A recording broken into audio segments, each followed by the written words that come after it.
Olá, irmãos, paz do Senhor. Hoje a gente vai estudar o Salmo de número 84. E por sinal, ele vai estar falando de coisas assim, bem profundas, né? Vai falar muitas coisas do milênio, inclusive, tá? Vamos direto para a leitura, tá? Não vou nem fazer introdução, tá? Diz assim o verso 1, né?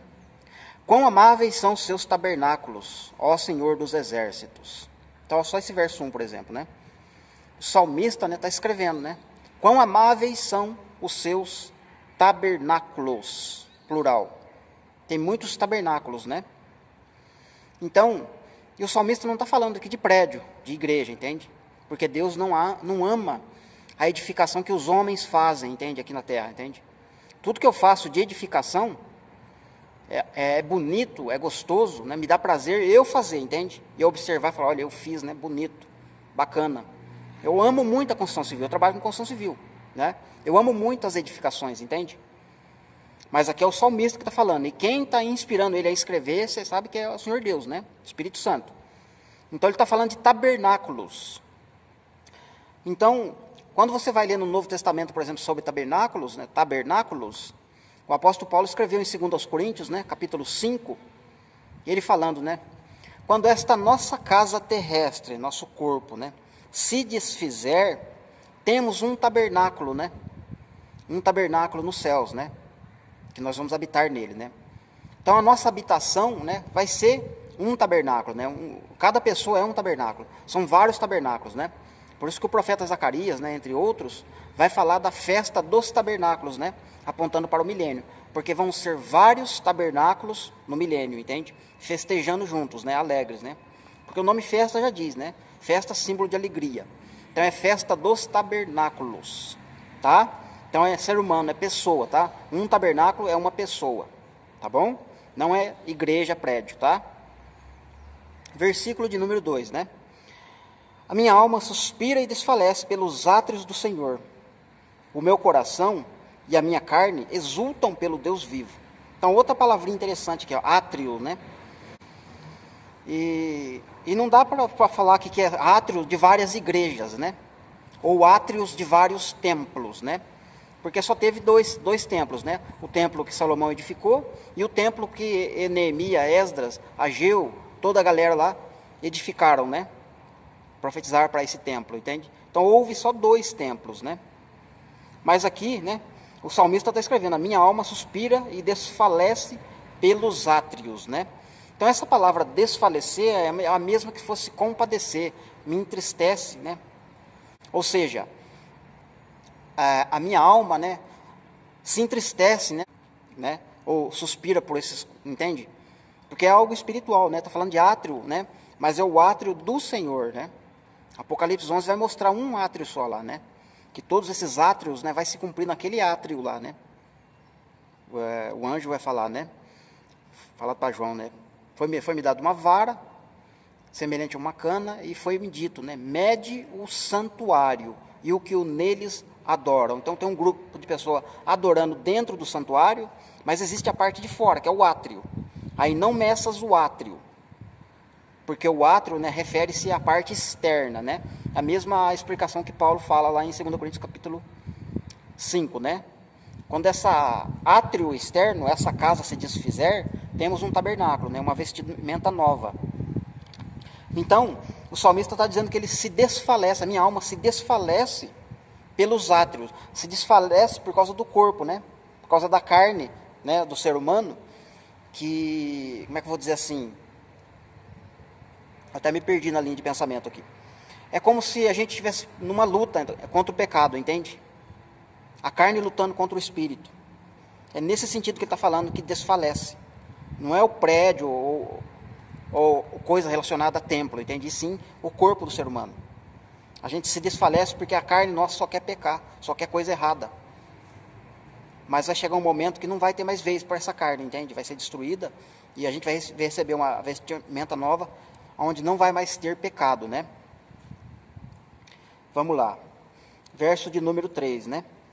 O pardal encontrou casa, e a andorinha encontrou ninho para si, e é onde ela pode acolher os seus filhotes. E eu encontrei os teus altares, Senhor dos exércitos, Rei meu e Deus meu. Ainda deu uma dica, né? Rei meu e Deus meu, né? Essas expressões só podem ser cumpridas no milênio. Hoje Deus não é rei, não está reinando, Cristo muito menos, entende? Né? Se eu falar para você que Deus está reinando neste mundo, né? De trevas, tenebroso, né? Com morte, com estrupos, assassinatos, né? Com toda essa injustiça rolando, Deus está reinando? Não está. Então é rei meu, Deus meu, apontando para o milênio também, entende? Mas o mais interessante é que, né? Eu encontrei os teus altares, né? Quer dizer que Deus tem vários altares, né? Tem várias igrejas? Não é isso, não é prédio também, entende? Altar é o coração nosso, entende? O meu coração é um altar, o seu coração é um altar. É esses altares, né, que o Espírito está falando. Eu encontrei os teus altares, ó Senhor Deus, entende? Os altares do Senhor Deus são pessoas, seres humanos. Você veja que, só dar uma resumida bem rapidinho aqui, né? Sem fugir do foco. Os patriarcas, né, todos eles, né, sacrificavam, faziam sacrifícios em cima de pedra. Faziam um montinho de pedra, jogavam o animal lá, queimava, né, e faziam uma oração, pensa comigo, né, uma oração, alguma cerimônia, né, para representar o culto. E Deus se agradava daquele sacrifício feito em pedras, né. E todos os profetas, toda a galera do Antigo Testamento foi praticando essa obra, né, e Deus sempre exigia altar de pedra, né. O templo, o início, sobre esta pedra, né, a pedra que foi lançada aos fundamentos, né, lá principalmente Esdras, o profeta Esdras, né, quando o templo foi iniciar a construção do templo, né, quando foi colocada a primeira pedra, o povo chorou, né, porque a primeira pedra de esquina é aquela que o povo rejeitou, a pedra angular, a pedra de 7 olhos, né, a pedra de 7 cores, e por aí vai, que aponta para Cristo, né, e Cristo ali no Evangelho, ele vai falar para Pedro, né, olha Pedro, Simão, né, Simão filho de Barjonas, né, a partir de hoje, seu nome vai ser Pedro, né? O Pedro tem significado é o mesmo que se dizer pedra, né? E sobre esta pedra eu vou edificar a minha igreja, né? E as portas do inferno não vão prevalecer contra ela. Ok. Pedro, mais para frente, esse mesmo Pedro vai escrever numa das cartas dele, né? Olha, galera, lembra lá daquela pedra que os construtores rejeitaram, né? Que serviu de pedra para tropeço para muita gente, para as 2 casas de Israel, etc, etc, etc. Então, hoje, né, temos que ter o entendimento que a gente, eu e você, somos pedras vivas, né? Somos pedras vivas diante do Senhor, né? Agora o nosso sacrifício é espiritual, né? Pedro vai falando lá, um monte de coisa relacionada à pedra. Mas ele compara o ser humano com pedra, entende? Então o altar que Deus está falando desde o Antigo Testamento, que é de pedra, apontava para um ser humano. Então, os altares que, né, o salmista está falando aqui que encontrou, esses altares, entende? Ainda continua sendo pedra, né? Porque nós somos chamados de pedra, né? Inclusive, a Nova Jerusalém vai falar que a base dela também é pedra, né? São pedras, né? Pedras coloridas, né? De bastante qualidade as pedras. Versículo de número 4, né? Bem-aventurados os que habitam em tua casa, louvar-te-ão perpetuamente. Então, bem-aventurado quem habita na casa do Senhor Deus. E esse que habita na casa do Senhor Deus vai louvar o Senhor perpetuamente. Faz uns 20 anos que eu me converti, né? 19, 20 anos que eu me converti. Daqui a pouco eu vou morrer. E eu não vou conseguir habitar perpetuamente, entende? Se fosse uma igreja, um prédio, entende? Um templo, um edifício, uma construção, entende?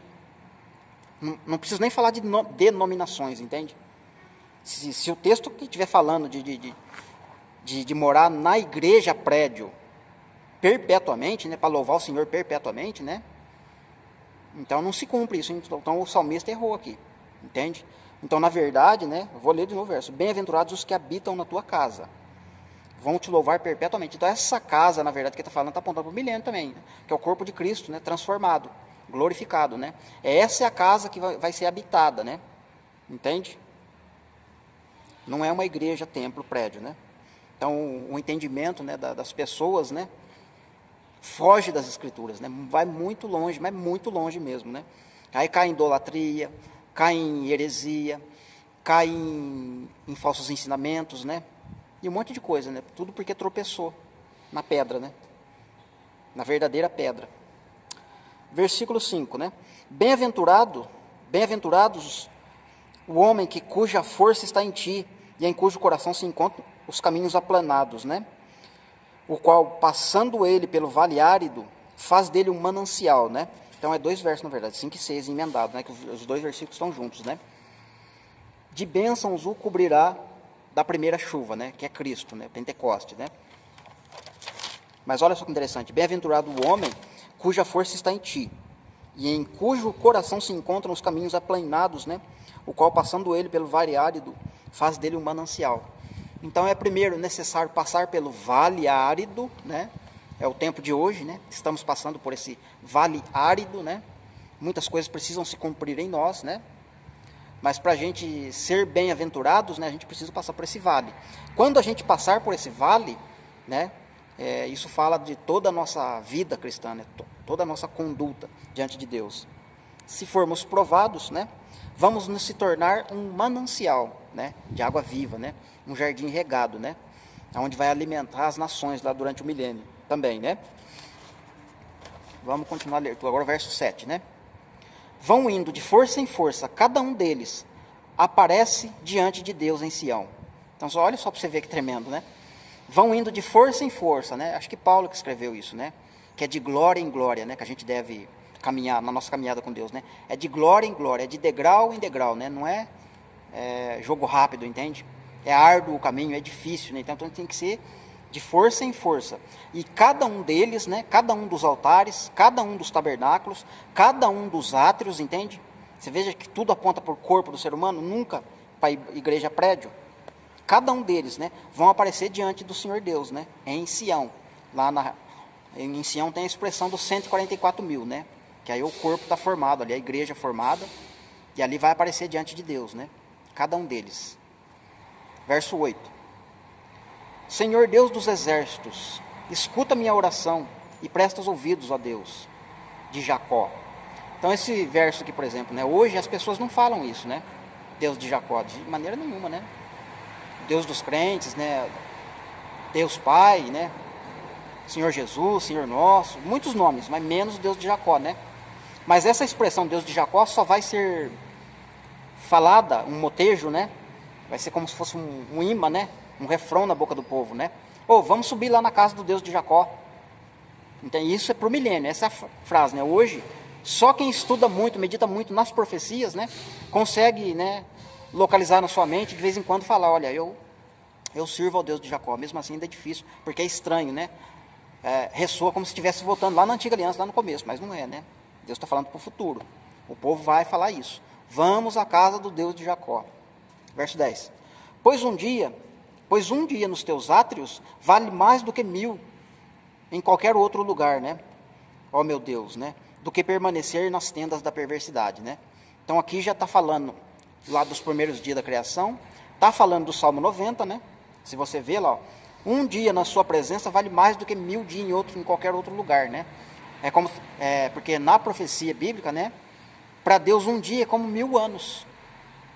E onde a gente vai encontrar 1000 anos dentro da Bíblia? Somente no milênio, né? Então 1000 anos vai ser como um dia. Por isso que os profetas, né? Todos os apóstolos, quando eles vão falar do dia do Senhor, está falando do milênio. O dia do Senhor vai acontecer isso. O dia do Senhor vai fazer isso, vai acontecer aquilo, entende? Ou naquele dia vai ter a expressão, né? Mas aquele dia, né, que fala de um dia, mas na verdade é 1000 anos, entende? 1000 anos, né? Então eu prefiro 1000 anos em um lugar do que 1000 dias nas tendas da perversidade, né? Verso 11. Porque o Senhor Deus é sol e escudo, o Senhor dá graça e glória. Nenhum bem sonega daqueles que andam retamente, né?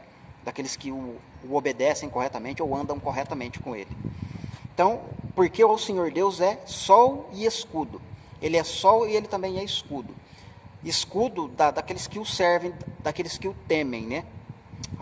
Isso dá para encaixar lá em Apocalipse 12. Quando a mulher está vestida de sol, né? E o dragão está de frente com ela, né? E aí o Senhor Deus tira a mulher da presença do dragão, esconde ela, né? Porque ele é o escudo, ele esconde ela. E o dragão vai ficar furioso, né? Para pelejar contra a descendência da mulher. Mas é um tema para outro vídeo, né? E o último verso, versículo de número 12. Ó Senhor dos exércitos, feliz é o homem que em ti confia, ou que em ti espera, né? Então é um salmo sim, poucas palavras que você vai conseguir encaixar elas para esse tempo. Mas a maioria das palavras estão jogando direto para o milênio, entende? Você vê como que é profunda a palavra do Senhor Deus, né?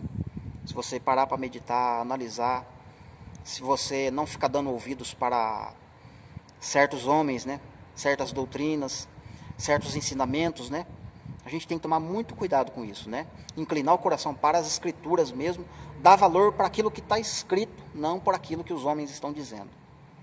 Falei no vídeo anterior, volto a repetir, né? Não são as minhas palavras que é a verdade, entende? Você não precisa se embasar nas minhas palavras, né? Apoie a sua fé, a sua confiança no que está escrito. Ah, mas fulano lá escreveu no comentário isso. Não importa o que as pessoas vão escrever, importa o que o profeta ou o que o salmista escreveu. É isso que é dar valor, entende? É isso que é temer a Deus. Dar importância para aquilo que está escrito, não por aquilo que os outros estão dizendo. Ou até mesmo nós pensamos, né? Tem coisas que eu posso pensar aqui, que não é aquilo que eu estou pensando. E na verdade a realidade é uma outra coisa. Então por isso você não pode confiar em mim, entende? 100%. Nem em outra pessoa. Você tem que confiar naquilo que está escrito.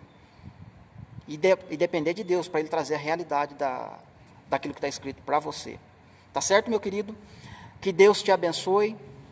Permitindo Deus, a gente volta a gravar novamente em nome de Jesus.